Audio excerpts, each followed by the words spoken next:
18절입니다. 데살로니가 전서 5장 18절.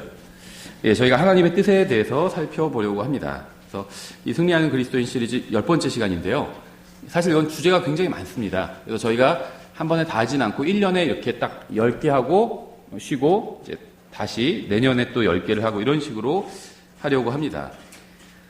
그래서 1부가 끝났다고 보시면 돼요. 그래서 오늘은 하나님의 뜻에 관해서 살펴보려고 하는데요. 이제 하나님의 뜻에 관해서 이제 여러 가지 좀 포인트들이 있는데요.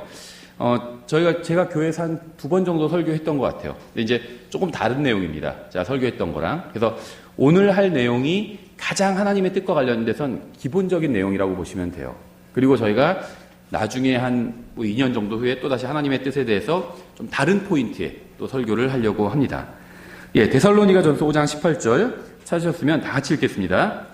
자, 시작. 모든 일에 감사하라. 이것이 그리스도 예수님 안에서 너희에 대한 하나님의 뜻이니라. 기도하겠습니다. 하나님 아버지, 주님께서 저희들에게 주님의 뜻을 말씀을 통해서 보여주셔서 감사드립니다. 저희가 주님의 뜻이 무엇인지 확인하고 또 주님의 뜻대로 살 수 있도록 도와주시기 원합니다. 예수님의 이름으로 기도드렸습니다. 아멘. 내용이 많은데요. 제가 아주 간략하게 말씀을 드리겠습니다. 그리스도인의 성공은요, 간단하게 말하자면 하나님께서 하라고 하신 일을 하는 겁니다. 세상에서 성공과는 좀 다르죠. 세상에서는 뭐 명예를 얻거나 재물을 얻거나 이런 것이 이제 성공이라고 볼 수 있는데요. 우리의 성공은 하나님을 믿는 하나님의 자녀들의 성공은요, 하나님께서 나에게 하라고 하신 말씀을 잘 순종해서 이행했다면 그게 성공이라고 할 수 있을 겁니다. 그래서 오늘은 성경에서 말씀하시는 하나님의 뜻이 무엇인지 아주 간략하게 살펴보려고 하는데요. 이제 하나님의 뜻이 무엇인지 살펴보기 전에 우리가 먼저 하나님의 뜻이 아닌 것이 무엇인지를 먼저 말씀을 드리겠습니다. 아주 기본적으로 말씀드리면요. 하나님의 뜻은 영적인 데에 있지 어떤 물질적인 것이나 육신적인 것에 있지 않습니다. 그런 건 하나님의 뜻과는 무관하다는 겁니다. 예를 들면 쌍꺼풀 수술을 받는다든지 무슨 점을 뺀다든지 이건 하나님의 뜻과는 무관해요. 자기가 그것 때문에 너무 컴플렉스가 있다, 위축된다 그러면 하세요. 저는 권고는 많이 들었어요. 쌍꺼풀 수술하라고. 근데 위축된 적이 한 번도 없습니다. 성능만 좋으면 되지 크기가 작은 게 뭐가 중요해요. 오히려 크기는 작고 성능은 좋으니까 좋은 거죠. 더. 그렇게 생각해요. 저는 그냥. 위축되지 않아요. 전혀. 그러면 그냥 살면 되는 거예요. 나는 정말 위축된다. 그러면은 할 수도 있겠죠. 큰 수술이 아니니까. 그렇죠? 그런 거 하나님 뜻과는 무관해요. 그걸 갖고 이게 하나님의 뜻일까 아닐까 하면서 저한테 물을 필요도 없습니다. 하나님의 뜻이, 그건 관련이 없어요. 하나님의 뜻이 하지 말라는 게 아니라 관련이 없다는 겁니다. 하나님의 뜻과. 이것과 같아요. 자동차를 사는데 흰색을 살지 검은색을 살지. 그걸 갖고 무슨 기도하고 그러지 않잖아요. 그냥 자기가 좋아하는 색 사면 됩니다. 거기에 영적인 의미를 부여할 필요도 없죠. 우리 죄가 다 희게 씻겼으니까 흰색을 사야 되고 그럴 필요 없다는 겁니다. 그냥 자기가 좋아하는 색 사면 돼요. 그런 거 하나님 뜻과 관련 없습니다. 그리스도인들에게 향한 하나님의 뜻은요, 어떤 특정한 것이나 특정한 장소나 아니면 특정한 어떤 일에 관련되어 있지 않아요. 불법적인 일만 아니라면, 정당하게 내가 국가에서 금지한 일이 아니라면, 제가 정당하게 할 수 있는 일이라면 그 일을 하고 먹고 살면 되는 겁니다. 어떤 일을 해야만 꼭 하나님의 뜻이고, 그렇죠. 변호사가 돼야만 하나님의 뜻이다. 이런 건 성경이 없다는 거죠. 자기가 좋으면 하는 거고, 다른 게 좋으면 다른 거 하는 거죠. 사는 것도 마찬가지예요. 자기가 어떤 지역에 꼭 사는 게 하나님의 뜻이다. 그런 거 관련 없다는 겁니다. 하나님께서는요, 모든 사람들에게 자신이 원하시는 하나님의 일반적인 뜻을 밝혀 보여주셨습니다. 그래서 하나님의 뜻이요, 일반적인 뜻이 있어요. 구체적인 뜻이 있고, 근데 일반적인 뜻이란 건 뭐냐면요, 모든 사람에게 원하시는 뜻입니다. 가장 대표적인 게 구원에 관한 거죠. 베드로서 3장 9절이에요. 주께서는 자신의 약속에 대하여 어떤 사람들이 더디다고 생각하는 것 같이 더딘 것이 아니며 오직 우리를 향하여 오래 참으사 아무도 멸망하지 않고 모두 회개에 이르기를 원하시느니라. 모든 사람 구원받는 게 하나님의 뜻이라는 겁니다. 그렇죠? 죄인이 죽어서 지옥에 가는 건 하나님의 뜻이 아니라는 거예요. 다 모든 사람들이 구원받는 게 하나님의 뜻이라는 겁니다. 이게 이제 모든 사람을 향한 하나님의 일반적인 뜻인 거죠. 또 이런 것도 있어요. 오늘 본문인 데살로니가전서 5장 18절 모든 일에서 감사하라 이것이 그리스도 예수님 안에서 너희에 대한 하나님의 뜻이니라. 하나님께 감사하는 게 이게 하나님의 뜻이라는 겁니다. 또 우리가 국가의 법을 잘 지키고요. 정직한 사람이 되는 것이 하나님의 뜻입니다. 대부분의 국가의 법은요. 괜찮습니다. 그러니까는 훌륭하다는 거예요. 그 법을 잘 지키면 나쁜 사람이 되지 않습니다. 이거는 우리나라나 뭐 미국이나 이런 자유로운 국가의 법만 그런 게 아니라 공산주의 국가의 법도 대부분은 그래요. 특히 몇 개 뭐 그 당에 뭐 충성해야 되는 거 이런 거를 제외하고는요. 일반적인 공산국가도요. 일반적인 법들이 있거든요. 형법이 있고 민법이 있고 일반적인 법들이 있어요. 그 법들을 잘 지키면요. 큰 문제는 없습니다. 그리고 나쁜 사람이 되지는 않아요. 공산국가라고 해서 뭐 예를 들면 살인을 한 사람을 잘했다 이렇게 해주지는 않거든요. 거기도 살인자는 처벌합니다. 똑같이. 그렇죠. 그래서 그리고 그 공산주의 국가의 법일수록요 더 최신 법인 경우들이 많아요. 민주주의 국가일수록 이제 더 법치주의가 오래전에 확립이 됐잖아요. 그래서 좀 낡은 법들이 있어요. 근데 신생 국가일수록 법이 더 최신 법이고 더 좋은 법들인 경우가 많아요. 왜냐하면 이미 좋은 법들을 다 참고해서 만들거든요. 그래서 어느 국가건요 그 법을 잘 지키면 나쁜 사람이 되지는 않아요. 그렇죠. 아주 사회에서 지탄받는 나쁜 사람이 되지는 않습니다. 그래서 법을 잘 지키는 것이 하나님의 뜻입니다. 베드로전서 2장 12절부터 15절에 있죠. 이방인들 가운데서 너희 행실을 정직하게 하라. 우리에 대한 말씀이에요. 지금 대한민국 국민들이 구원받지 않은 사람들은 이방인입니다. 하나님 앞에서. 교회나 유대인이 아니면 다 이방인인 거예요. 이방인들 가운데서 너희 행실을 정직하게 하라. 그러니까 우리는 이방인들 가운데서 살고 있습니다. 대한민국에서 살고 있는 사람은. 이것은 그들이 너희들을 악을 행하는 자라고 비방하다가도 너희의 선한 행위들을 보고 징벌하시는 날에 하나님께 영광을 돌리게 하려 함이라. 너희는 주를 위하여 사람의 모든 규례에 복종하되 왕에게는 최고 권위자에게 하듯 하고 총독들에게는 악을 행하는 자를 징벌하고 선을 행하는 자를 칭찬하기 위하여 주께서 보내신 자들에게 하듯 하라. 우리나라도 여태까지 뭐 정권이 몇 번 바뀌고요. 좀 그 여러 가지 성격의 정권들이 있었죠. 군인 출신도 있었고, 뭐 민간인 출신도 있었고, 뭐 변호사 출신도 있었고, 사업가 출신도 여러 출신들의 그 정권을 여러 출신들이 정권을 잡았는데요. 성격도 다르고 뭐 잘한 것도 있고 잘못한 것도 있고 하겠죠. 누구는 더 많이 잘하고 누구는 더 많이 잘못하고 뭐 이런 것도 있겠지만요. 나쁜 짓을 하면 다 처벌을 받았습니다. 어느 정권에서든지. 살인을 했는데 그 사람 막 두둔해주고 이런 정권은 없어요. 다 처벌합니다. 그렇죠. 그래서 복종하라는 거예요. 이 법에. 그리하는 것이 하나님의 뜻이니 법에 복종하는 것이 하나님의 뜻이래요. 이것은 너희가 잘 행함으로 어리석은 자들의 무식한 말을 잠잠하게 하려 함이라. 또 하나님의 뜻은요. 우리가 거룩하게 되는 거예요. 데살로니가전서 4장 3절인데요. 하나님의 뜻은 이것이니 곧 너희가 거룩히 구별되는 것이라. 7절 이는 하나님께서 우리를 부정함에 이르도록 부르신 것이 아니오 거룩함에 이르도록 부르셨음이니. 이런 게 이제 일반적인 뜻입니다. 이걸 이제 적용하면 돼요. 사실 우리가 뒤에서 살펴볼 10가지도요. 거의 이 범주 안에 있습니다. 중복되는 게 있고 이 범주 안에 있어요. 그래서 이걸 적용하면 하나님의 뜻을 알 수 있습니다. 예를 들면 제가 이제 한 가지를 적용해 보면요. 예를 들면 하나님께서는 제가 거룩하길 원하십니다. 분명히 나와 있죠. 데살로니가전서 4장에. 이게 하나님께서 저를 향해서 갖고 계신 뜻이에요. 그럼 얘가 결혼하기 전이라면 이제 배우자를 만나는 것도 중요한 그 문제 중에 하나잖아요. 직장을 잡는 것도 중요한 문제 중에 하나고요. 여러 가지 중요한 일들이 있어요. 예를 들면 젊은 형제한테는. 그래서 하나님의 뜻을 아는 것이 어렵지 않다는 겁니다. 예를 들면요. 어떤 사람하고 결혼해라. 어떤 사람하고 결혼하지 마라. 이건 하나님의 뜻과 관련이 없습니다. 물질적인 것, 어떤 특정한 것, 이런 건 하나님의 뜻과 관련이 없어요. 근데 하나님의 뜻을 잘 모르는 사람들, 또 잘 오해하고 있는 사람들은요, 그런 게 하나님의 뜻과 관련이 있다고 생각해요. 어느 대학에 가야 되는지, 그건 자기 배치표 보고 점수 맞춰서 가면 되는 거죠. 하나님의 뜻과 무슨 관련이 있어요? 무슨 동국대 불교학과 가는 게 아닌 이상은 어디를 가든, 뭐 동국대 영문과를 가든 어디를 가든 하나님의 뜻과는 기본적으로 관련이 없다는 겁니다. 자기 공부한 대로 성적 나온 대로 맞춰서 가면 돼요. 직장도 마찬가지죠. 무슨 뭐 대기업 좋은 직장 가는 것만이 하나님의 뜻이 아니죠. 자기가 갈 수 있는데 가면 되는 겁니다. 불법적인 일 하는 데만 아니면 상관없어요. 그렇죠? 결혼하는 것도 마찬가지예요. 자기가 사랑하는 사람과 결혼하면 되는 거죠. 만나서. 이제 그게 기본적이에요. 근데 이제 하나님의 뜻은 내가 거룩해지는 거룩하게 사는 거라고 하잖아요. 그럼 이제 거기에 맞춰야 되는 겁니다. 어떻게 맞추느냐? 내가 저 사람과 결혼했을 때 하나님의 뜻대로 거룩하게 살 수 있는지 이걸 보는 거예요. 그게 맞다면 하나님의 뜻인 겁니다. 그러면요, 단순히 저 사람이 뭐 교회 다니는지, 구원받았는지, 아니면 심지어는 이쪽에서 이제 킹제임스 성경을 믿는지, 아니면 전천년주의자인지, 이런 건 따질 필요가 없어요. 하나님의 뜻대로 내가 거룩하게 산다면 하나님의 뜻 안에 있는 겁니다. 생각해 보세요. 구원받았고요, 킹제임스 성경 믿고 전천년 교리, 예수님의 천년왕국 전 재림을 믿어도요, 거룩하지 않게 사는 사람도 있거든요. 그럼 그 사람과는 결혼하지 않는 게 하나님의 뜻이에요. 그러니까 어떤 특정인과 결혼하는 게 하나님의 뜻이다. 이건 아니라는 겁니다.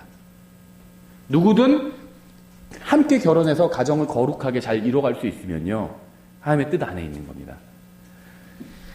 예전에 이걸 착각한 사람들이 많았어요. 그래서 어떤 모임 리더도, 그래서 왜 그런 얘기들이 있었어요. 교회 전도사들이 교회에서 가장 예쁜 자매랑 결혼한다고 자매한테 가서 함께 내가 하나님의 음성을 들었는데 자매랑 결혼하라고 하신다고. 이렇게 우겨서 결혼하는 사람들이 있었어요. 독립침례교회도 있어요.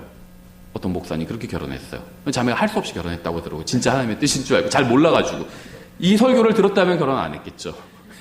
벌써 20년도 넘은 일이에요. 하나님의 뜻과 관련이 없어요.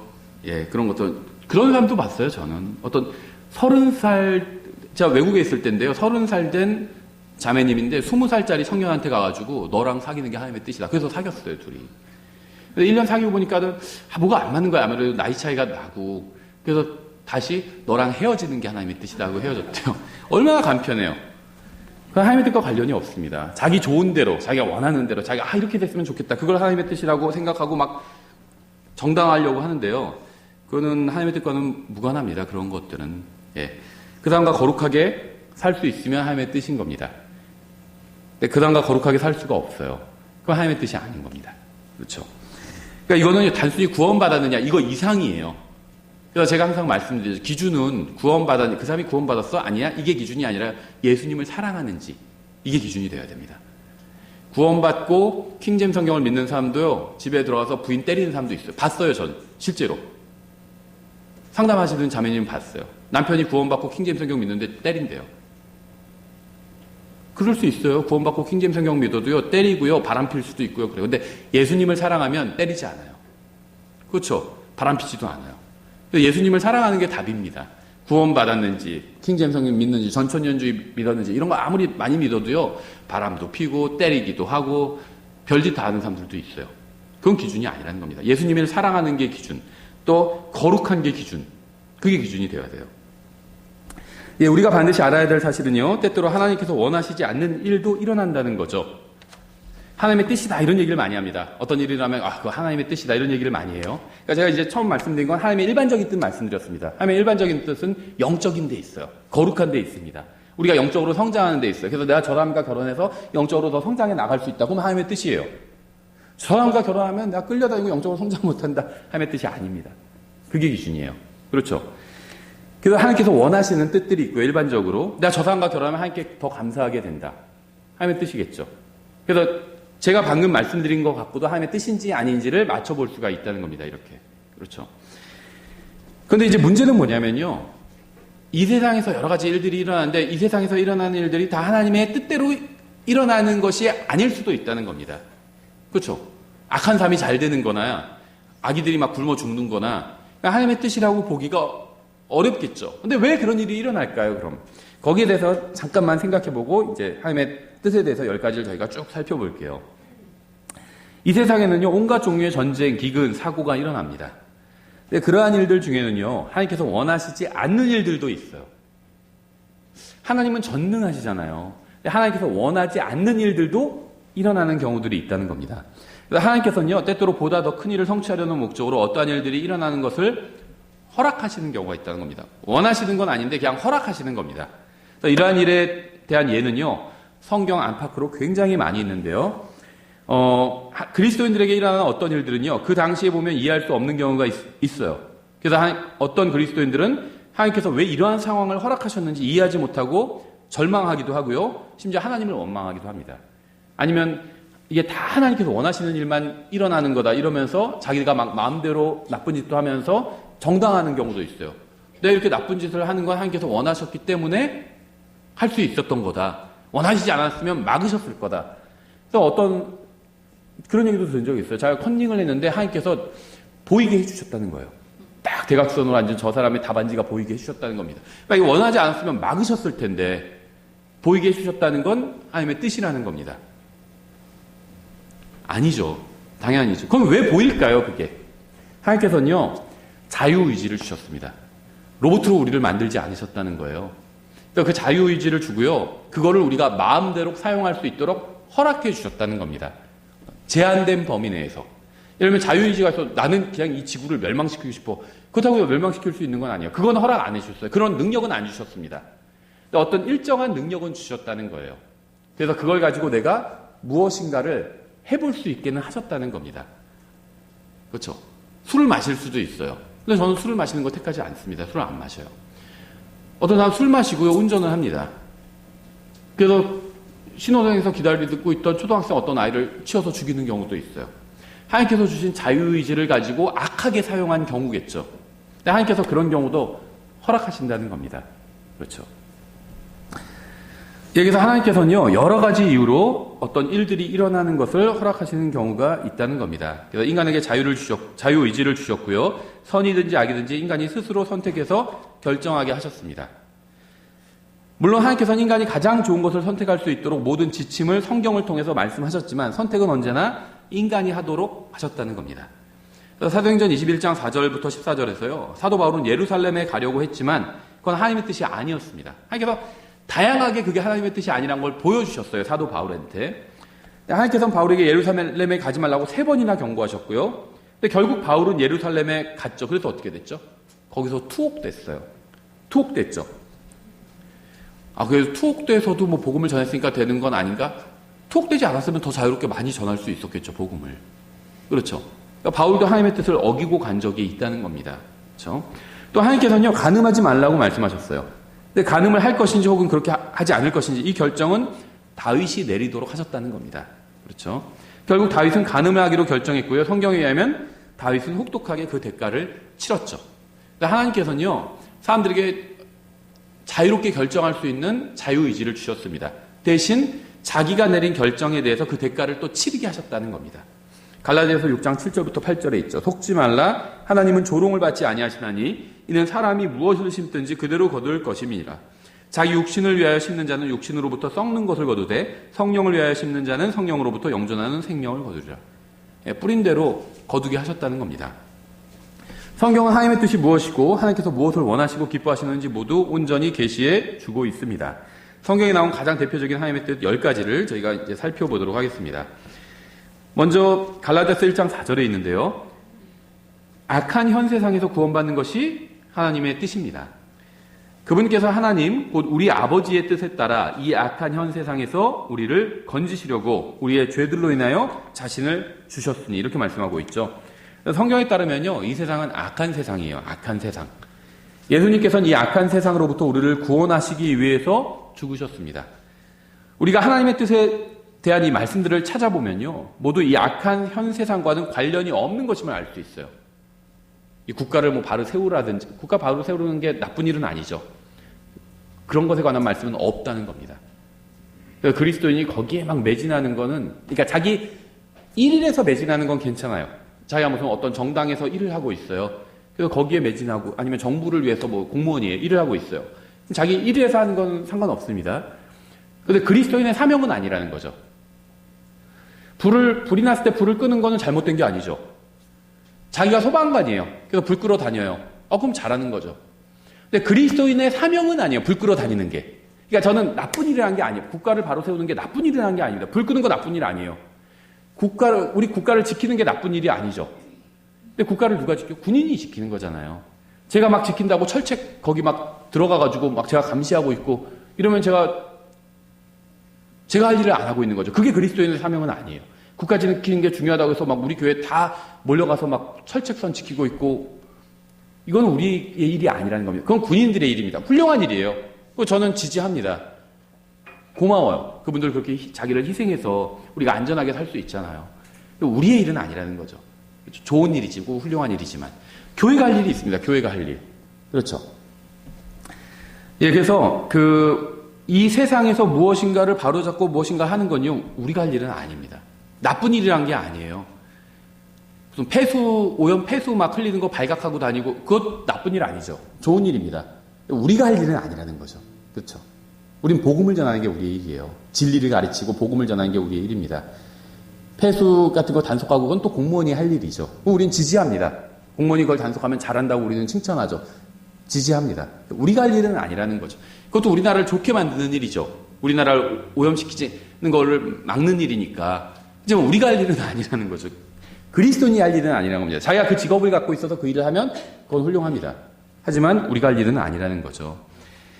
우리가 하나님의 뜻에 대한 말씀들을 찾아보면요, 이 악한 현 세상과는 관련이 없는 것을 볼 수 있어요. 성경 어디에서도 국가의 법을 지키라고 합니다. 하지만 법이 잘못된 걸 개정해라, 그런 말씀은 없어요. 왜 그럴까요? 그럼 잘못된 법을 개정하는 게 나쁜 일이다, 그런 얘기는 아니에요. 좋은 일이죠. 나쁜 법이 있으면 없애야 되죠. 근데 그 일을 누가 하냐? 국회의원이 하잖아요. 그러니까 자기가 국회의원이거나 국회의원 보좌관이거나 국회의원 사무실에서 일하고 있으면 그 일에 착수해야 되겠죠. 근데 그 일을 하는 게 잘못된 건 아니지만 교회가 할 일은 아니라는 겁니다. 교회가 막 힘을 모으고 막 세력을 모아서 법을 개정하자, 그런 명령을 주신 적이 없어요. 교회가 할 일은 따로 주셨습니다. 뭘까요? 복음을 전하는 일이에요. 진리를 전하는 일입니다. 왜냐하면 그 일은요, 교회에게만 주신 사명이고 교회가 아니면 아무도 안 하거든요. 우리는 그 일에 매진해야 돼요. 어떻게 하면 복음을 전하지? 우리 민족에게, 다른 나라 사람들에게, 우리 지역 사람들에게 어떻게 하면 복음을 전하지? 어떻게 하면 하나님 말씀을 제대로 가르치지? 이걸 고민하는 게 교회가 할 일을 고민하는 겁니다. 이 세상에서 어디에 집을 사고 어떤 차를 구입하고 어떤 색 옷을 입어야 하는지, 이런 건 하나님의 뜻과는 거의 관련이 없습니다. 하나님의 뜻은요, 악한 현 세상과는 관련이 없어요. 이 세상은 악한 세상이에요. 그리고 우리나라도 악한 현 세상에 속해 있는 국가입니다. 미국도 그렇고요. 중국도 그렇고 북한도 그렇고. 거긴 더 악하죠. 더 못 살게 구니까 사람들을. 북한. 우리나라도 악한 이 현 세상에 속해 있어요. 예. 주님께서는 하나님의 뜻과 아무런 관련이 없는 이 세상으로부터 우리를 구원하셨습니다. 이 악한 현 세상으로부터 우리가 구원받기를 원하시는 거예요. 그러므로 우리도 이 세상과 관련된 것을 놓고 주님의 뜻을 구하지 말아야 됩니다. 내가 느끼는 것이나 보는 것이나 인도받고 있다고 생각하는 것이나 어떤 일을 위해 문이 열리는 것처럼 보이는 것이나 하는 것은요, 하나님의 뜻과는 아무런 관련이 없습니다. 즉 하나님의 뜻은 이 상황과는 관련이 없는 경우가 굉장히 많다는 거예요. 상황과는 관련이 없어요. 거의 관련이 없습니다. 상황과는. 하나님께서는 대언자를 통해서 바울에게 예루살렘으로 가지 말라고 경고하셨죠. 교회도 바울에게 예루살렘에 가지 말라고 말했습니다. 사도행전 읽어보시면 나오죠. 성령님께서도 바울에게 가지 말라고 하셨어요. 근데 바울은 자신이 예루살렘에 가야만 한다고 느꼈죠. 바울이 잘못됐던 겁니다. 그렇죠? 자기 느낌과는 관련이 없다는 거예요. 상황과는. 어떤 게 막 상황이 어려워요. 그래도 하나님께서 어떤 일을 하라고 하셨으면 해야 됩니다. 그렇죠? 어떤 건 상황이 막 술술 풀려요. 그래도 하나님께서 하지 말라고 하셨으면 하지 말아야 돼요. 그렇죠? 예, 그래서 이 악한 현 세상으로부터 우리가 구원받는 겁니다. 이건요, 지옥으로부터 구원받는 것 그 이상이에요. 악한 이 현 세상으로부터, 이 세상의 운명과요, 나의 운명은 달라요. 우리는 그냥 이 몸도 내가 잠깐 쓰고 벗어날 몸입니다. 그렇죠? 저는 이제 한 40몇 년 썼는데요. 앞으로 모르겠어요. 평균적으로 한 40몇 년 더 쓰겠죠. 그리고 여기서 벗어날 거예요. 그래서 크게 집착하지는 않는 겁니다. 몸에 크게 집착하지는 않아요. 왜냐면 이거 계속 내가 영원히 쓸 게 아니에요. 영원히 쓸 거면은 안 되죠. 이 얼굴 갖고. 뭘 고쳐놔야 되겠죠. 근데 영원히 쓸 게 아니잖아요. 제가. 변화될 거거든요. 이 국가도 마찬가지예요. 그러니까 내가 쓸 동안은 몸을 잘 써야 되겠죠. 그렇다고 함부로 몸을 쓰면 안 되겠죠. 몸을 잘 써야죠. 쓰는 동안은. 국가도 마찬가지예요. 영원히 저는 여기 있지 않을 겁니다. 영원히 대한민국 국민은 아니에요. 저는 영원히 하늘나라의 국민이에요. 하지만 앞으로 40, 50년 더 제가 이 대한민국에서 살 수 있잖아요. 그러니까 제가 사는 동안은 이 대한민국이 잘 되도록 또 합당한 방법, 세금 낼 거 있으면 내고, 내가 국가를 위해서 할 일이 있으면 하고, 그런 식으로 또 해야 되겠죠. 내가 쓰는 동안은 잘 해야 되겠죠. 그것도 후손한테 물려줘야 되니까. 가능하면 좋은 나라 물려줘야 되겠죠. 딱 거기까지 하면 되는 겁니다. 너무 막 집착할 필요는 없다는 거예요. 운명이 정해져 있거든요. 저의 몸도요, 사라져 버릴 거예요. 전 새로운 몸을 받을 겁니다. 감사하게도. 대한민국도요, 나중에 어떻게 될지 모르죠. 이 한 민족이 남아날지는 몰라요. 그렇죠. 나중에 이제 양의 민족이 돼서 남아날 수는 있겠지만 대한민국 사라질 거예요. 미국도 그렇고요. 다 사라질 겁니다. 이 국가들이. 재편될 거예요. 천연왕국에서 다. 너무 크게 집착하지는 않으셔도 된다는 겁니다. 그렇죠. 그렇다고 나라에 막 해가 되는 일을 하면 안 되겠죠. 그리스도인이. 예, 두 번째는요. 교회로 함께 모이는 것이 하나님의 뜻입니다.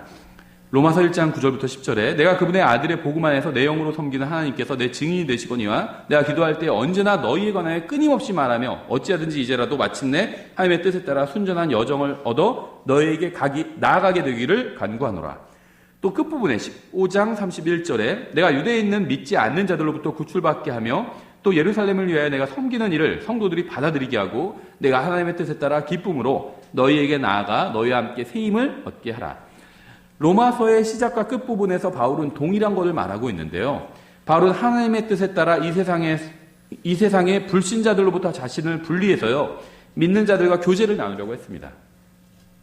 바울은 자신이 다른 그리스도인들과 시간을 보내고 교제를 나눔으로 말미암아 새로운 힘을 얻게 된다고 말하고 있어요. 바울은 이것이 하나님의 뜻이라고 말하고 있습니다. 그러니까 여러분이 우리가 세상에서 살려면 불신자들과 살아야 되죠. 근데 불신자들로부터 잠시 하루는 떠나서요. 믿는 사람들과 함께 모여서 교제를 나누고 새로운 힘을 얻는 것이 바로 하나님의 뜻이라는 겁니다. 우리가 하나님께서 우리에게 주신 것을 서로 나누고 서로 힘을 북돋아 주고요. 기뻐하고 교제를 나누는 것이 하나님의 뜻이라는 거예요. 함께 이렇게 모여서. 이렇게 힘을 얻은 다음에 우린 또 세상으로 나아가서 우리가 해야 될 일을 하고요. 세상에서 또 맡은 일들이 있잖아요. 그걸 하고요. 또 복음도 전하고요. 교회를 세우는 일을 돕기도 하고요. 또 진리를 가르치고 예수님을 위해서 때로는 매를 맞고 비난을 당할 수도 있어요. 그렇죠. 세상에서요. 성경 기록된 그대로 믿으면요. 따돌림 당하고요. 비난 당할 수도 있습니다. 그래서 우리가 모이는 거예요. 다시 힘을 얻는 겁니다. 그렇죠. 그런 사람이 나 하나가 아니구나.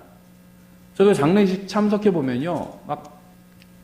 정말 특이해서가 아니라 별의별 걸 다 해요. 장례식에서. 정말 어떤 영이 불편한 어떤 것들을 하기도 합니다. 그렇죠? 그런데 다른 사람들은 다 평안해요. 근데 믿는 사람만, 하나님 말씀 믿는 사람만 불편해요. 저거는 정말 하나님께서 기뻐하시는 게 아닌데 왜 할까? 이런 생각이 드는 것도 있고요. 근데 다른 사람들은 그냥 다 잘 순응해서 해요. 그러면 나만 이상한가? 이렇게 생각될 때도 있어요. 그렇죠? 근데 다시 믿는 사람들 다 모여보면 아니구나. 이렇게 생각을 합니다. 그렇죠? 세상 사람들이랑 또 얘기하면요. 막 하나님 부인하는 얘기들을 해요. 다 부인합니다. 대부분 사람들이 또. 그럼 나만 이상한가 생각하다가도 다시 믿는 사람들과 모이면 그게 아니구나. 그렇죠. 하나님을 사랑하고 정말 하나님을 높이고 이런 사람들과 또 만나서 교제를 나누는 게 필요하다는 거예요. 힘을 우리가 얻는 겁니다. 다시. 그렇죠. 한번 생각해 보세요. 바울은요. 훌륭한 그리스도인이었어요. 훌륭한 그리스도인. 역사상 기독교 역사에서 가장 훌륭한 그리스도인을 꼽으라면 아마 다 바울을 꼽을 겁니다. 그렇죠. 예수님을 위해서 감옥에 갇히기도 했고요. 예수님을 위해서 배에 타기도 했습니다. 예수님을 위해서 울기도 했고요. 예수님을 위해서 얻어맞기도 했어요. 저 얻어맞은 적은 없는 것 같아요. 욕 먹은 적은 있어요. 예수님을 위해서. 근데 예수님을 위해서 얻어맞은 적은 없는 것 같아요. 돌에 맞기도 하는 등 수많은 고통을 당했습니다. 사도 바울은. 근데 바울은요. 자신의 경험과 지식이 많기 때문에 다른 그리스도인들과 교제를 통해서 얻을 것이 없다고 생각하지 않았어요. 예수님에 대해서 가장 많이 알고 있었던 사람이었죠. 사도 바울은. 근데 사도 바울이 나는 많이 알고 있는데 로마에 있는 성도들과 만나기를 간절히 원한다고 했는데 로마에 있는 성도들은요 다 초신자들이에요. 초신자들. 그래서 로마서에 복음이 있는 거예요. 초신자들 중에 예수님을 믿고 구원받았지만 복음에 대해서 딱 정확하게 체계적으로 갖추지 않은 사람들도 많거든요. 그래서 그걸 다시 로마서에서 설명해 준 겁니다. 그러니까 로마서에 있는 복음은요, 이미 믿는 사람들, 로마에 있는 교회, 성도들에게 보낸 편지잖아요. 믿는 사람들에게 복음을 다시 정리해 준 거예요. 왜 그랬을까요? 초신자들이었기 때문에. 근데 그 사람들과 만나서 서로에게 유익이 있다는 거예요, 바울이. 내가 가서 너에게 유익을 주리라 이 얘기를 하고 있지 않잖아요. 서로가 유익을 얻는다는 거예요. 그 성숙한 바울과 초신자들이 서로 교제를 나누면 서로에게 유익하다는 겁니다. 초신자들에게만 유익한 게 아니라 바울한테도 유익하다는 거예요. 그러니까 교회에 안 나가도 될 사람이 있다면 바울이겠죠. 예수님과 친밀한 교제를 나눴었고요. 예수님에 대해서 가장 많이 알고 있고요. 생각해 보세요. 제가 사도 바울한테 설교를 해야 된다면 어떤 설교를 해야 될까요? 부담이 많이 될 것 같아요. 그렇죠? 못할 것 같아요. 잘. 사도 바울한테 제가 설교해야 된다면, 나보다 훨씬 예수님 많이, 비교할 수 없을 정도로 많이 알고 있는 사람한테 제가 막 설교를 한다면 무슨 설교를 할까요? 그러니까 설교를 안 들어도 될 사람이 있다, 한 명 꼽으라면 바울이겠죠. 근데 바울은 자기에 대해서 그렇게 생각하지 않았다는 겁니다. 성도들과 함께 만나야 된다고 생각했어요. 교회 안 와도 될 사람이 있다면 바울이겠죠. 바울은 그렇게 생각하지 않았다는 겁니다. 우리가 세상에서 그리스도인으로서 역할을 감당하기 위해서는요, 모여서 말씀을 듣고 교제를 나누는 시간을 가질 필요가 있다는 겁니다. 우리가 세상에 나가면 온갖 욕설과 불경건한 말을 듣게 돼요. 난 별로 듣지 않은 것 같은데 세상과 동화돼서 그래요. 세상과 동화돼서. 복음 전해보세요. 그럼 불편한 말을 듣게 됩니다. 그렇죠. 세상에 물든 우리가 다시 힘을 얻기 위해서는 다시 그리스도인들과 모여서 교제를 나누고 말씀을 배울 필요가 있습니다. 일주일 내내 이 세상의 더러움 속에서 뒹굴었기 때문에 깨끗이 씻을 필요가 있다는 겁니다. 일주일 내내 더러운 음악 들었기 때문에 직장에서 음악 트는 경우도 있어요. 막 공장에서 작업하는데 지루하니까 음악 트는 경우도 있죠. 그러면 저는 그런 세상 음악 듣지 않겠습니다 하고 꺼주십시오. 이럴 수는 없어요. 그렇죠. 다른 사람 다 막 300명이 일하고 있고 듣고 있으면 같이 들어야 돼요. 그렇죠. 그러니까 우리가 세상에서 살면서 세상의 더러움이 묻어날 수밖에 없습니다. 어쩔 수가 없죠. 그래서 교회로 모여야 되는 거예요. 다시 하나님을 찬양하는 노래로 씻어내야 되는 겁니다. 마음을 씻어내야 되는 거예요. 그렇죠. 그래서 주님의 말씀과 노래로 마음과 생각을 새롭게 할 필요가 있기 때문에 우리가 교회로 모이는 것이고 이것이 하나님의 뜻이라는 겁니다. 세 번째는요. 자기 자신이 아닌 하나님과 다른 사람을 섬기는 것이 하나님의 뜻입니다. 고린도후서 8장 5절 이렇게 되어 있어요. 그들은 우리가 바라는 것과 달리 이 일을 행하되 먼저 자신을 죽게 드리고 또 하나님의 뜻에 따라 우리에게 주었도다. 하나님께 자신을 드리고요. 그 다음에 사람들에게 주었다는 겁니다. 지금 이 순간 여러분을 향한 하나님의 뜻이 무엇일까요? 하나님의 뜻은요. 여러분이 여러분의 마음과 혼과 힘과 생각을 가지고 하나님을 섬기고 다른 사람들을 섬기는 겁니다. 이게 여러분을 향한 하나님의 뜻이에요. 여러분의 시간과 재능으로요. 하나님과 다른 사람을 섬기십시오. 여러분의 사랑으로 하나님과 다른 사람을 섬기세요. 그럼 여러분은 하나님의 뜻대로 하고 있는 겁니다. 이 세상은 무엇을 가르치는지 아세요? 자기 자신을 사랑하라 이런 거 가르칩니다. 너 자신을 위해서 살라 이런 거 가르쳐요. 이 세상은요. TV, 뉴스미디어 이런 걸 통해서요. 우리를 세뇌시키고 있어요. 우리가 알게 모르게 우리를 세뇌시키고 있습니다. 그래서 자기 자신을 사랑하고 자기만을 생각하고 자기만을 위해서 살도록 우리를 세뇌시키고 있어요. 그래서 교회 가서도요. 결국 이 세상 사람들만 그런 세뇌를 받는 게 아니라 이 세상에서 살고 있는 그리스도인들도 그런 세뇌를 받아요. 그런 세뇌를 받은 그리스도인들이 이 세상에서 자기만을 위해서 살아야 된다는 세뇌를 받은 그리스도인들이 교회 가면 어떻게 하는 줄 아세요? 그 교회가 자기 마음에 들지 않는다고, 자기를 즐겁게 해주지 않는다고, 아니면 자기 생각과 좀 다르다고 생각되면요, 바로 교회를 떠나버리는 거예요. 다른 그리스도인들과 교제를 나누다가 자신의 생각과 다르거나 마음에 들지 않으면 그걸 견디지 못합니다. 내가 주인공인데 저 사람이 이상한 얘기를 하면 떠나버리는 거예요. 성경에 보면 내가 주인공이 아니에요. 하나님이 주인공이 하나님이. 다른 사람들이 자신을 특별한 사람으로 대우해 주지 않으면요, 견디지 못하는 사람들도 많이 있습니다. 자기 마음에 들지 않으면 모두 잘못된 것이라고 생각하는 사람들도 있죠. 자기가 하는 대로 하지 않으면, 다른 사람들도 하지 않으면 불편해하는 사람들도 있어요. 성경에 따르면요, 나보다 먼저 하나님을 앞에 두는 것이 바로 하나님의 뜻이라는 겁니다. 자신보다 다른 사람을 먼저 생각하는 것이 바로 하나님의 뜻이라는 거예요. 자기 자신의 유익을 구하고 자기만 생각하는 것은요, 이 악한 현 세상의 전형적인 특징입니다. 하나님의 뜻은요, 하나님을 첫째 자리에 두고 다른 사람을 둘째 자리에 두는 겁니다. 예수님께서 왜 십자가에 달려 돌아가셨겠어요? 자기 좋기 위해서 십자가에 달려 죽으신 것이 아니에요. 하나님의 뜻이기 때문에 십자가에 달려 돌아가셨죠. 겟세마네 동산에서 그래서 그렇게 기도하신 거잖아요. 원치 않지만 아버지의 뜻이라면 거기에 순종하겠다고 기도하신 거잖아요. 그게 첫 번째죠. 두 번째는 다른 사람들의 유익을 위해서, 죄값을 갚아주기 위해서 십자가에 달려 돌아가신 거잖아요. 그게 하나님의 뜻이었다는 겁니다. 그래서 이러한 하나님의 뜻과는 반대로 자기 자신을 첫째 자리에 두게 되면요, 모든 것이 다 불만족스러워지게 돼요. 왜 그럴까요? 아무도 나를 첫째 자리에 둬주는 사람이 없거든요. 나만 나를 첫째 자리에 둬요. 그럼 아무도 나를 첫째 자리에 두지 않아요. 그러니까 불만족스러워질 수밖에 없다는 겁니다. 내가 좋아하지 않는 찬송을 부를 때도 있고요. 별로 와닿지 않는 설교를 할 때도 있어요. 저 설교 왜 하지 자꾸? 그럴 때도 있어요. 지금처럼. 그러면요, 불만족스러워지는 거예요. 교회 와서도요, 자신만 생각하고 교회가 자신을 배려해주지 못한다고 생각하는 사람들도 있습니다. 그래서 여러분은 교회에서 불평만 하는 존재일 수도 있고요. 여러분의 존재 자체가 다른 사람들에게 복이 되는 존재일 수도 있어요. 이것은 여러분이 하나님과 다른 사람을 여러분보다 앞에 두느냐 그렇지 않느냐에 따라서 달린 일입니다. 어떤 분은요, 이 교회는 왜 이런지 모르겠어요, 이런 얘기를 해요. 근데 그 교회, 제가 예전에 저희 교회는 아니고 예전에 다니던 교회에서, 근데 그분이 그 교회에 다닌 지 10년이 됐어요. 자기 교회예요, 자기 교회. 그런데도 자기는 딱 제3자로 두고 이 교회는 이게 문제예요. 자기 교회인데 이상한 얘기하고 있는 거죠. 그런 사람 성경에 나오죠. 예수님의 비유에 누가복음에 나오죠. 탕자의 비유에서 아버지의 이 아들은 그렇게 얘기해요. 자기 동생이에요. 남 얘기하듯이 돼요. 무슨 배다른 동생 얘기하는 거죠. 그런데 거기 그런 얘기 없이 자기 동생이에요. 아버지의 이 아들은 재산을 다 말아먹고 왔는데 왜 받아주십니까? 이렇게 얘기해요.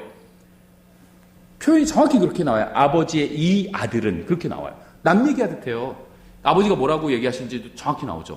표현이 똑같이 받아서 얘기합니다. 너의 이 동생은 그렇게 얘기하세요. 네 동생이라고.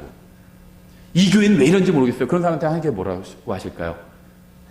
네 교회라고 얘기해요. 네 교회, 너희 교회. 그렇죠.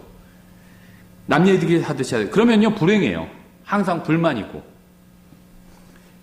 그래서 그런 얘기 하시는 분도 본 적이 있어요. 자기는 하나님께서 은사를 주셔서 다 교회에 보면 항상 문제점이 보인대요. 그래서 그걸 지적하는 은사를 주셨대요.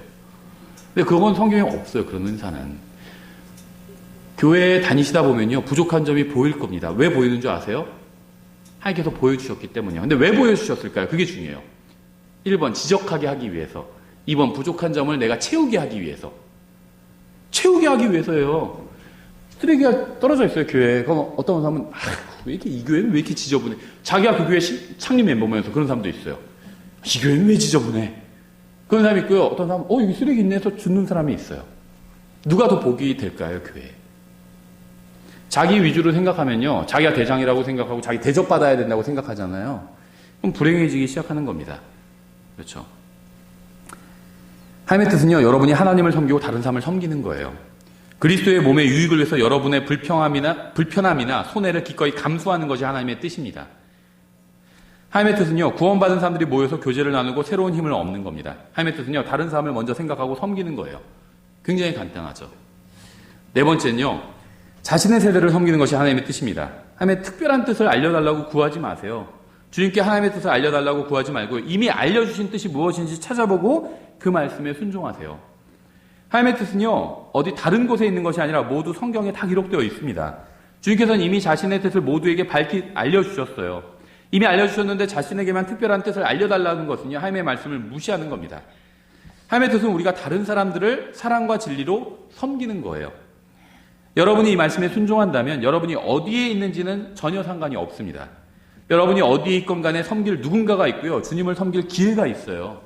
하나님의 뜻은 단순합니다. 다윗은 이것에 관해서 굉장히 좋은 본을 보여주고 있는데요. 사도행전 13장 36절에서 이렇게 말하고 있죠. 이는 다윗은 하나님의 뜻에 따라 자기 세대를 섬기다가 잠들어 자기 조상들과 함께 묻혀 썩음을 보았으나, 다윗은 자기의 가족을 섬길 수 있었죠. 이웃도 섬길 수 있었습니다. 그는 자기 세대의 사람들을 섬길 수 있었고요. 그렇게 했습니다. 성경은 이것이 바로 하나님의 뜻이었다고 말씀하고 있어요. 하나님의 뜻이 무엇일까요? 여러분 주위에 있는 사람들을 섬기는 겁니다. 그게 하나님의 뜻이에요. 다른 세대나 지역에 있는 사람들을 섬기는 것이 하나님의 뜻이 아니라는 겁니다.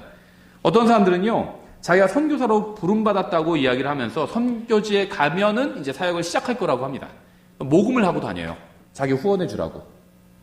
근데 자기가 생각하는 모금 액수가 있어요. 한 달에 한 200만 원 있어야 먹고 사는데, 예를 들면 그 모금 액수가 안 찼어요. 어떤 사람은 3년 동안 모금만 하고 다녀요. 근데 만약 하나님께서 그 사람을 정말로 선교사로 부르셨다면요, 선교사는 복음을 전하는 사람이거든요. 복음 전하고 교회 세우는 게 선교사의 일이에요. 그러나 그 사람은요, 자기가 있는 곳에서부터 복음을 전하기 시작했을 거예요. 자기 아버지, 아내, 어머니, 딸, 동생, 누나, 아들, 자기 주위에 있는 사람부터 섬겨야 된다는 겁니다. 우리가 속한 마을, 우리가 속한 지역에서부터 섬겨야 돼요. 선교사라고 간다고 하면서 복음을 한 번도 안 전해요. 그냥 하나님께서 부르셨을까요? 부르지 않으셨습니다. 성경 보면 하나님께서 항상 일하는 사람을 부르세요. 일하는 사람을. 하나님을 모르는 미개한 종족에게 복음을 전해야 된다, 자기는. 그렇게 생각하는 사람도 있어요. 맞는 말이죠. 우리 마을에서 시작하면 돼요. 여기 하나님 모르는 미개한 사람들 많거든요, 우리 동네에도. 아프리카 사람들만 하나님을 모르는 미개한 종족이 아니라요. 우리나라 사람들도 하나님 모르는 미개한 종족들이에요. 미국도 마찬가지고요. 똑같습니다. 하나님께서 특별한 상황을 만들어 주실 때까지 기다리지 마세요. 어떤 사람은요, 자기가 목사로, 설교자로 부르심 받았대요. 근데 교회가 없어서 아직 설교를 못 한대요. 설교자로 부르심 받으면요, 어디서든 말씀 전하면, 거리에서도 말씀 전하면 돼요. 저도 첫 번째 제가 한 설교는 거리에서 한 설교였거든요. 말씀 전하면 됩니다. 그 일을 열심히 하면요, 하나님께서 기회를 주세요, 하나님께서. 처음부터 뭐 몇백 명 있는데 앞에서 설교할 기회를 하나님께서 주시지 않는다는 겁니다. 부름 받았으면 부름 받은 그 일을 한다는 거죠. 특별한 상황은 없어요. 우리에게는요, 특별한 상황, 특별한 무엇, 이거 필요하지 않습니다. 왠지 아세요? 특별한 분은 예수님이에요. 그분을 내 안에 모셨으면 그것으로 특별한 겁니다. 더 이상 특별한 것을 기다릴 필요가 없다는 겁니다. 여러분이 속한 마을과 직장과 가정에서 주님을 섬기십시오. 다른 특별한 지역에 가서 사역을 하고 싶다면 그렇게 하세요. 그럼 됩니다. 그런데 그 특별한 지역에 가기 전에 여기서는 주님을 섬기지 않는 것은요, 이건 잘못된 거예요. 나는 하나님께서 어느 지역 선교사로 부르신 것 같다. 거기 있는 사람들 생각하면 내가 너무 마음이 아프다. 가서 복음을 전하고 싶다. 하나님께서 주신 마음이라고 생각합니다. 그런데요, 여기서부터 그렇게 해야 돼요. 가면 그때부터 복음을 전하고 이런 건요, 하나님의 부름과는 관련이 없다는 겁니다. 능력이 없어서 못 섬기는 것이 아니라요, 마음이 없어서 못 섬기는 거예요. 마음이 없어서. 열심히 섬기면요, 하나님께서 능력도 주실 거예요. 왜 안 주시겠어요? 여러분이 속한 가정, 교회, 사회에서 먼저 주님을 섬겨야 됩니다. 이것이 바로 여러분의 세대를 섬기는 거예요. 각자 섬기는 것이 다를 수 있습니다. 모든 것을 다 해야 하는 것도 아니에요. 그렇죠. 뭐 문서사역도 하고 뭣도 하고 한 사람이 다 해야 되는 건 아닙니다. 하지만 무엇인가 해야 돼요. 주님을 위해서. 무엇인가 해야 됩니다. 복음을 전하고 있으면 복음을 전하는 무엇인가 일을 해야 돼요. 그게 어려운 일은 아니에요. 만나는 사람 하루에 한 사람에게만 전도지 줘도요, 365명한테 1년이면 전도지를 준 거예요. 10년이면 3,650명이에요. 그 무엇도 그걸 대신해 줄 수는 없는 겁니다. 그렇죠. 우리는 각자 다 할 일이 있어요. 여러분의 직장 동료에게 복음을 전해야 될 사람은요, 여러분이에요. 그렇죠. 내가 기흥역에서 전철을 갈아타고 다닌다. 기흥역에서 복음을 전할 사람은 여러분이란 거. 거기서 여러분 전도지 한 장이라도 나눠주고 타면 돼요. 그러면은 복음을 전한 겁니다. 그렇죠. 하루에 한 사람씩 해도 1년에 365명이에요. 10년간 내가 기흥역에서 계속 전철 타고 다닌다. 3,650명한테 복음을 전한 거예요. 목사가 대신 전해주는 게 아니죠. 여러분이 전해야 돼요. 여러분이 있는 지역에선. 그렇죠.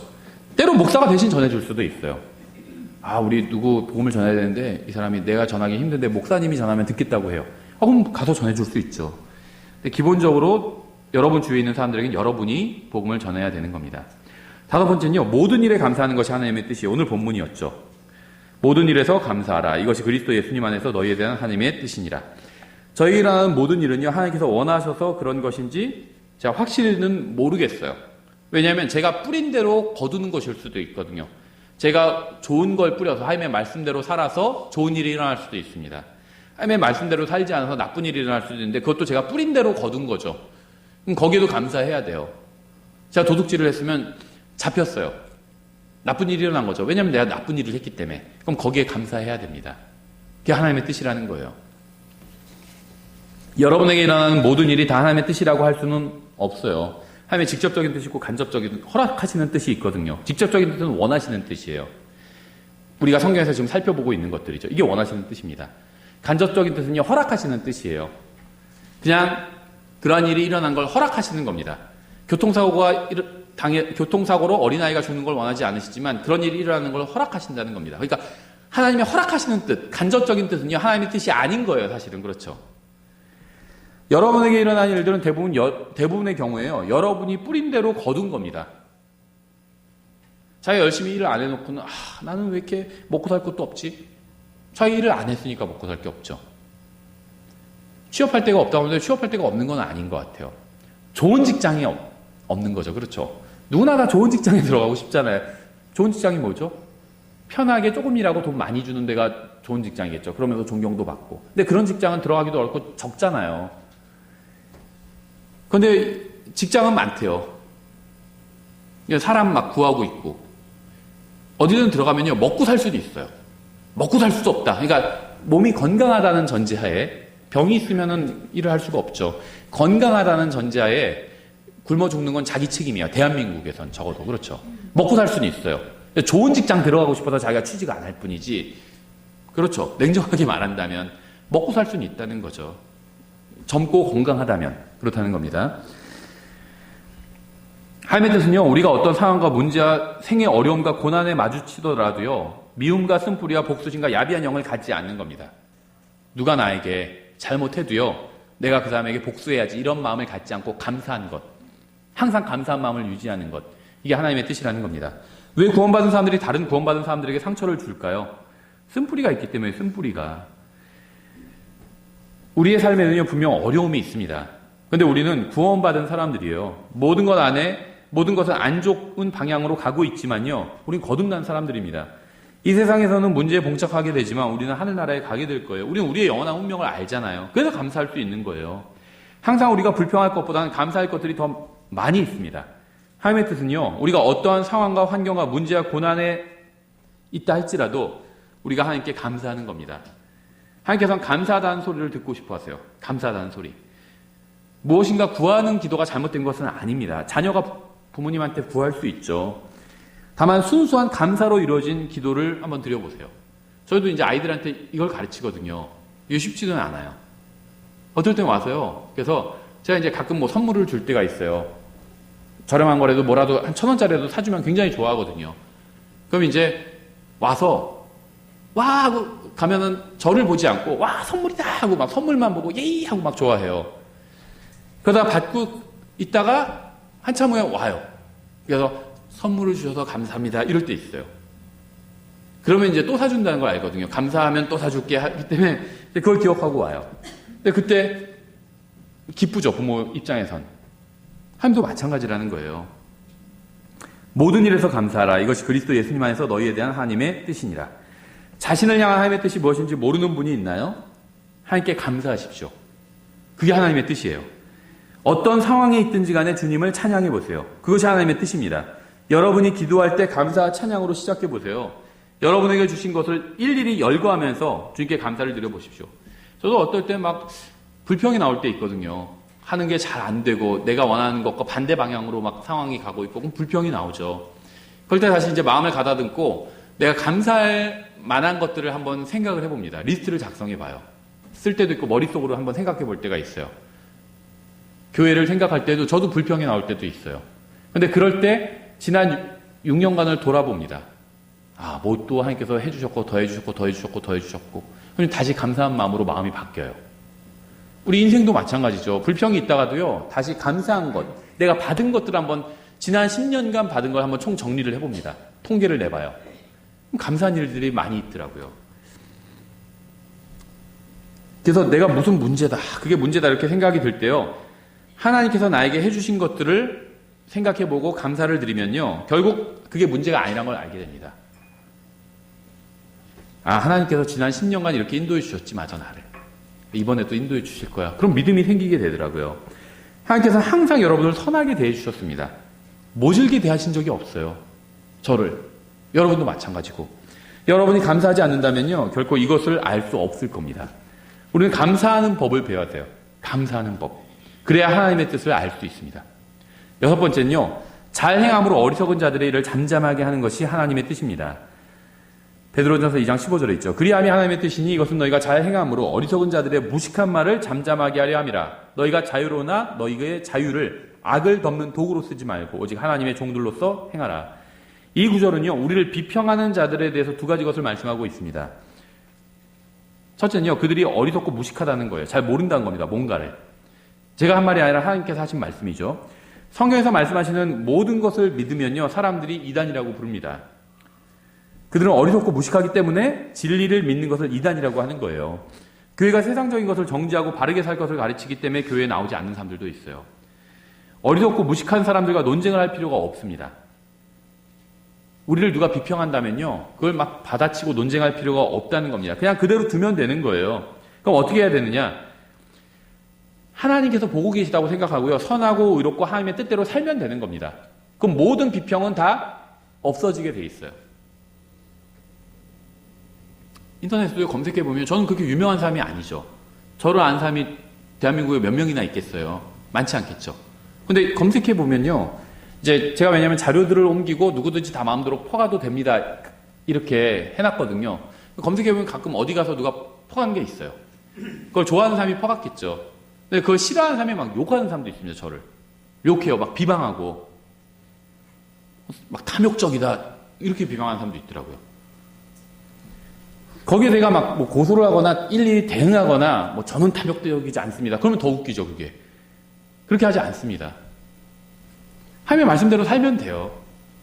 그렇죠. 누가 저에 대해서 안 좋은 소문을 퍼뜨리면요, 제가 하나님의 말씀대로 의롭게 살면 됩니다. 그럼 그런 소문들이 다 없어져 버린다는 거예요. 인터넷에서 기독교를 비방하는 말들에 대해서 일일이 대꾸하지 않아도 됩니다. 그거 막 대꾸하고 싸우는 분들이 있거든요. 누군가 악의를 가지고 비방하는 것에 대해서 대꾸하지 않아도 돼요. 우리는 스스로를 방어하고 변명하고 해명할 필요가 없습니다. 예수님이 우리의 변호인이에요. 예수님이 그렇게 해주실 겁니다. 우리가 스스로 그렇게 하지 않아도 돼요. 어리석은 사람 그대로 어리석은 대로 두고요, 무식한 사람 그대로 무식한 대로 두고요, 우리는 바르게 사는 것이 하나님의 뜻인 겁니다. 사람들이 우리를 어떻게 대하든 간에 우리는 선하게 대하면 돼요. 그 사람을. 우리가 바르게 행하는 것만이 우리를 비방하는 자들을 침묵하게 만드는 유일한 길이라는 겁니다. 하나님의 뜻은요, 우리가 육신적인 싸움을 하지 않는 거예요. 하나님의 뜻은 우리가 스스로를 변호하지 않는 겁니다. 하나님의 뜻은요, 우리가 비방을 받더라도 언제나 주님 앞에서 바르게 행하고 비방하는 사람들이 스스로를 부끄럽게 하는 것, 이게 하나님의 뜻이라는 겁니다. 비방하는 상대방을 조용하게 만드는 주님께서 가르쳐 주신 이 확실한 방법은요, 바르게 사는 거예요. 바르게 사는 것.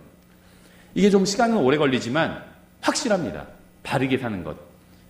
의롭고 거룩하고 선하고 진실되게 살면요, 모든 비방은 멈추게 되어 있습니다.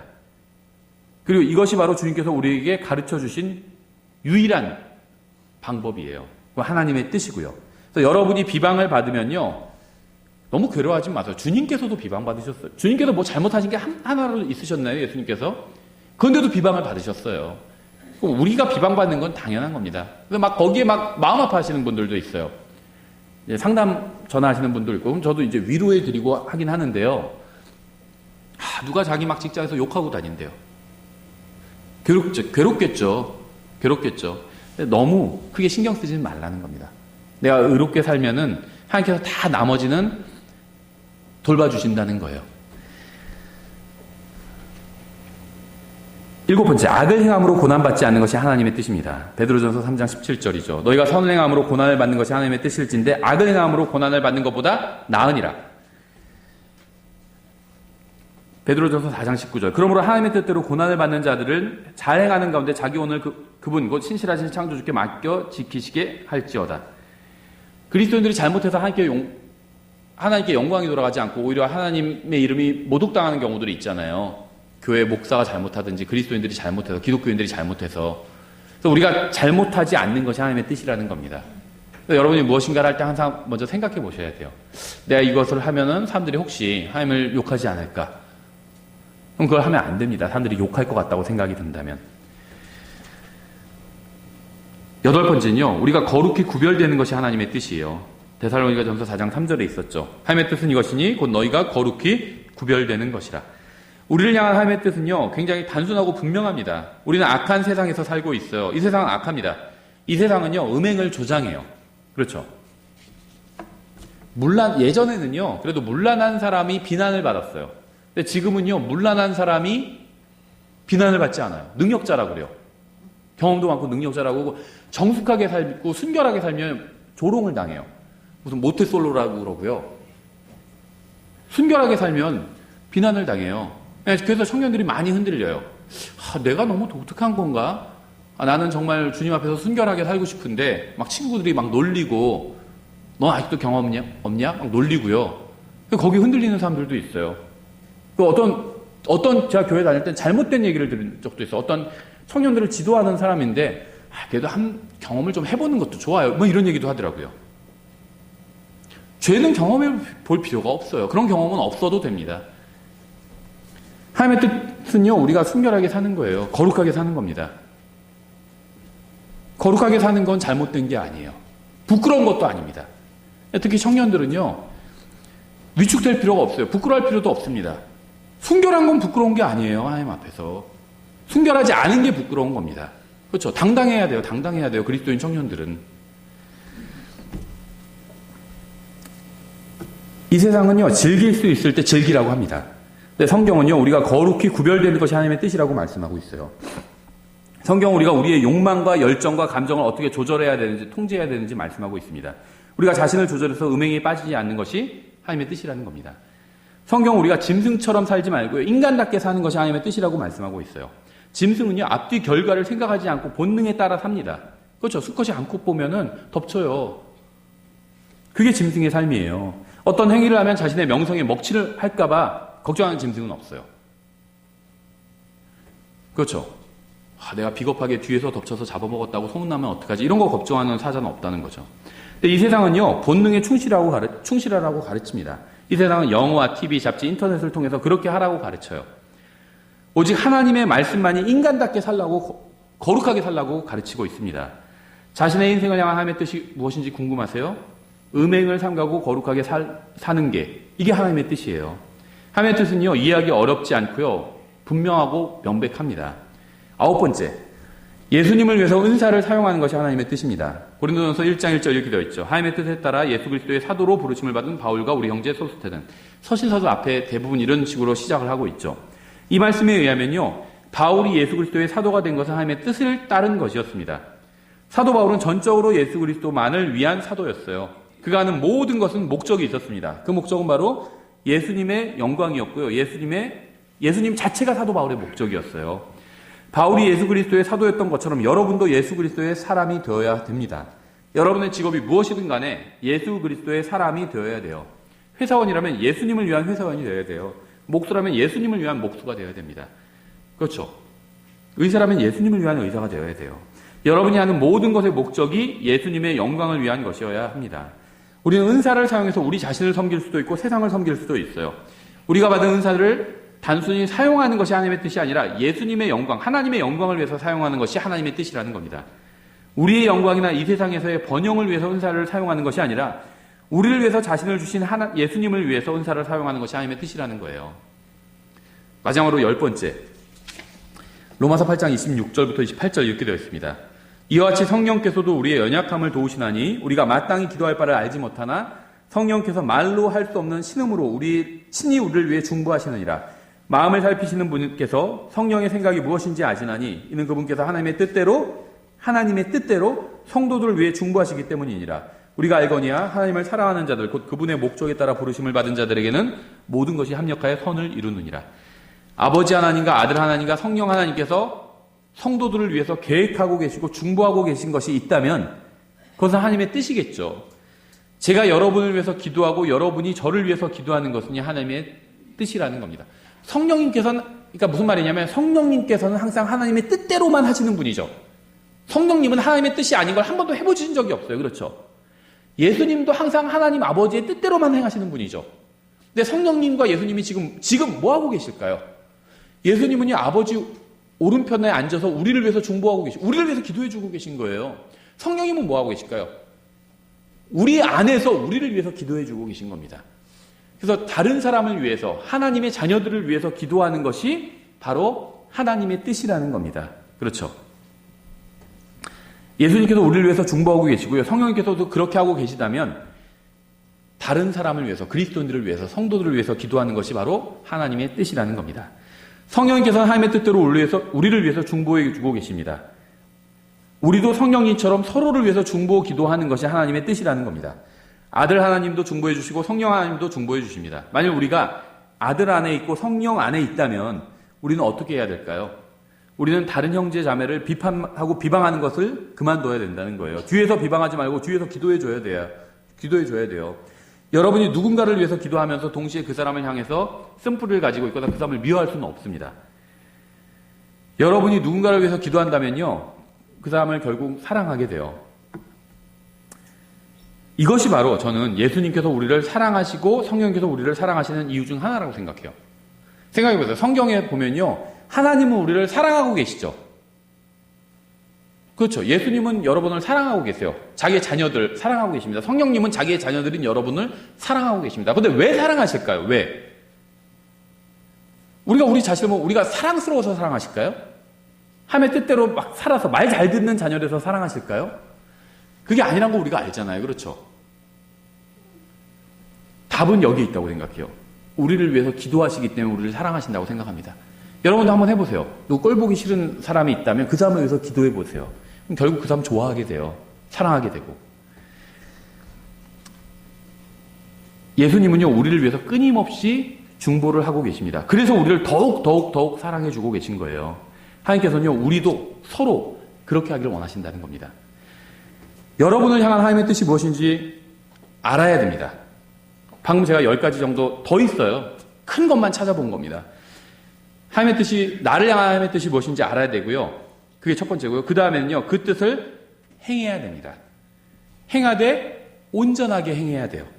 만약 여러분이 성경에 기록된 하나님의 뜻을 행하고 있다면요, 어떤 일이 일어나도 좌절하거나 그만두지 마시기 바랍니다.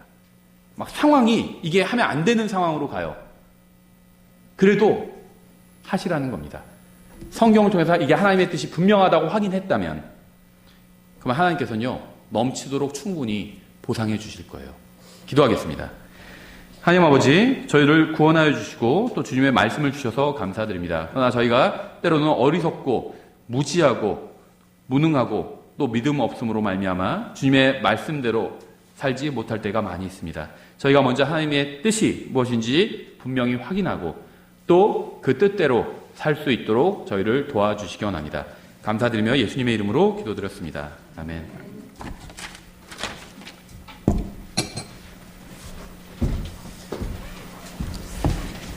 다 같이 자리에서 일어나셔서 1096장 마침 찬양